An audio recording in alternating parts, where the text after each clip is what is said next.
Un homme a oublié de mettre son téléphone en mode silencieux, et il a sonné très fort dans l'église. Pendant le prêche, le pasteur l'a réprimandé. Les fidèles l'ont réprimandé après le sermon, pour avoir interrompu. Sa femme n'a pas cessé de lui faire des reproches sur sa négligence tout le long du chemin du retour. Ses amis et connaissances te secouèrent la tête avec dégoût.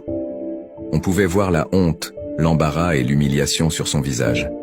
Il n'a jamais remis les pieds à l'église après le service de ce dimanche-là. Ce soir-là, il est allé dans un bar.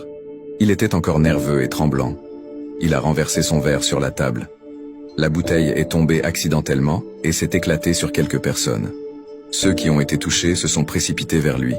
Il a fermé les yeux, s'attendant à recevoir des paroles blessantes ou des gifles. Au lieu de cela, ils se sont inquiétés de savoir s'il s'était coupé avec la bouteille cassée. Le serveur s'est excusé et lui a donné une serviette pour se nettoyer. Rachel a nettoyé le sol. La gérante lui a offert un verre gratuit. Elle lui a aussi donné un gros câlin et un baiser en disant « Ne t'inquiète pas, tout le monde fait des erreurs ». Depuis, il n'a pas cessé de fréquenter ce bar. Parfois, notre attitude en tant que croyant conduit des âmes en enfer. Nous pouvons faire une différence par la façon dont nous traitons les gens, surtout quand ils font des erreurs. Si vous ne suivez pas le projet Motive Max, vous ne nous reverrez probablement jamais.